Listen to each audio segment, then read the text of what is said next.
A grande mídia tende a assustar muito as pessoas e dá a ideia de que essa epidemia é uma epidemia sem fim, que só com a vacina ou só com um remédio milagroso poderá terminar no futuro, não agora. A presidente Delfim Cruz, fazendo coro nesse movimento de colocar pânico na população, disse que tem que ficar todo mundo fechado em casa por 2 anos. O Imperial College diz que são 18 meses até encontrar uma vacina.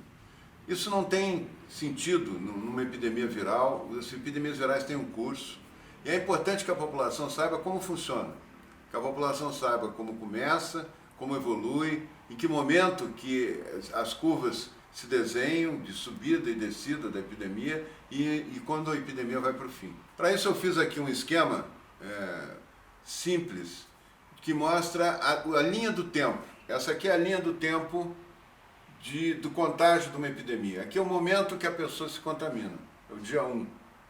Ela não sente nada quando é contaminada, ela vai apresentar os primeiros sintomas no dia 5, é o período de incubação do vírus. Aqui o vírus está entrando na célula, está começando a se replicar. Quando ele começa a se replicar em grande quantidade e sair da célula para infectar outras, começam os sintomas. Os sintomas é no dia 5, em média. Isso não é um número absoluto, em média. Pode ser mais, pode ser menos. Quando vai para a hospitalização, em geral é ao redor do 9º dia, que a pessoa acaba se internando. Ela não melhora, a maioria das pessoas melhora fazendo tratamento em casa, né? E ela evolui para a hospitalização. Na hospitalização, ao redor do dia 9, ela pode seguir hospitalizada e em determinado momento ir para a UTI. E os casos mais graves, que infelizmente acontecem, pode vir a óbito, em geral ao redor do dia da 4ª semana. Essa é a linha do tempo dos casos que pode evoluir até o óbito. Eu queria dizer só para tranquilizá-los que 99,8% das pessoas que se contaminam, que vão ter o vírus, que vão ficar com o vírus, que vão contaminar outros, 99,8% dessas pessoas não vão falecer, não vão a óbito. Né? É só 0,2%, é uma pessoa em cada 500 que pegam o vírus que infelizmente pode vir a falecer. Em geral, as pessoas mais idosas, com doenças crônicas, com doenças mais graves, que são mais frágeis. Então é muito importante que as pessoas entendam isso para entender como é que se desenham as curvas e até para saber quando é que começa, quando chega no auge a epidemia e quando ela termina. A mídia tenta só assustar e mostrar que está piorando. No dia 29 foi anunciado que tinha 1.500 óbitos. Né? Na verdade houve informação atrasada do estado de São Paulo, que acumulou dois dias.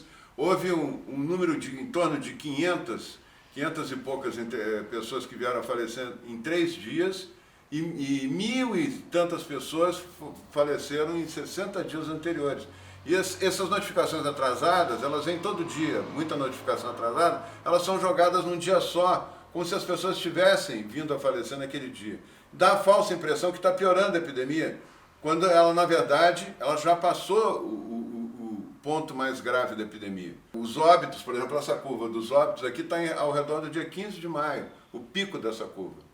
De lá para cá vem diminuindo, quando se coloca o óbito na data certa, e não só o número de registros acumulados no último dia. A hospitalização também mostra uma redução da epidemia a partir da 20ª semana, isso é na primeira para a 2ª semana de maio. Há uma redução do número de pessoas que se internam com um diagnóstico de infecção respiratória grave pela Covid. E o início dos sintomas está ao redor da 18ª semana, é a última semana de abril. Né? Então, da última semana de abril para cá, cada curva dessa conta a história do seu período, né, onde elas acontecem na linha do tempo, e mostra uma redução dos casos. Hoje, o Brasil, o conjunto do Brasil, está diminuindo o número de internações, está diminuindo o número de casos de óbitos, né, e está também diminuindo o número de pessoas que começam a ter sintomas. Porém, ainda existem surtos no sul e no centro-oeste, que também tendem a cair agora, que são surtos que foram produzidos pelo inverno. São regiões onde o frio está mais intenso e regiões onde não tinha circulado muito vírus antes.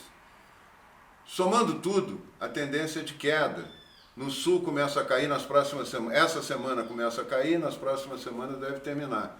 E no resto do Brasil já está terminando. Manaus já voltou, inclusive, a ter aula, ter as escolas se reabrirem, tanto no Nordeste quanto no Rio de Janeiro e em São Paulo já está voltando a atividade normal do comércio, enfim.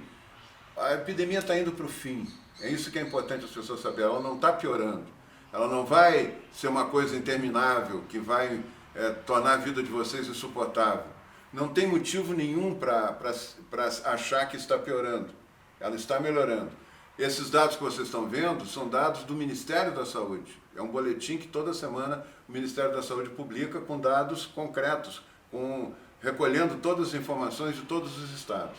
É importante que vocês tenham essa ideia de que como a epidemia está se comportando, que ela tende agora a ir para o fim, que o pior já passou. Na verdade, a grande mídia está tirando o direito de vocês de saberem que o pior já passou.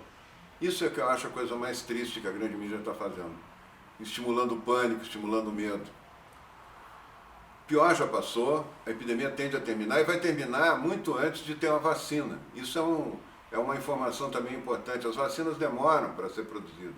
Todas essas vacinas que estão sendo já testadas, elas provavelmente vão estar viáveis de ser utilizadas no primeiro semestre do ano que vem. A epidemia termina antes, a epidemia termina agora, nas próximas semanas. Então é importante que vocês saibam disso. Vamos nos proteger, vamos usar máscara, vamos lavar as mãos, tomar as medidas de precaução. É importante que os governos testem, né? Principalmente os governos que estão tendo agora no sul e centro-oeste, que estão tendo um aumento, um pequeno surto por causa do inverno, façam uma testagem maior da população para localizar os portadores do vírus, que podem estar, grande maioria, assintomático e que pode estar transmitindo e estar contaminando. É assim que nós vamos enfrentar essa epidemia. Não é fechando, não é quebrando o comércio, não é quebrando... As lojas não têm culpa da epidemia, né? A epidemia, o vírus já se disseminou e ele vai cumprir o seu trajeto, gerando numa parcela da população uma imunidade maior que faz com que o próprio vírus não consiga mais progredir e termine. É assim que terminam as epidemias.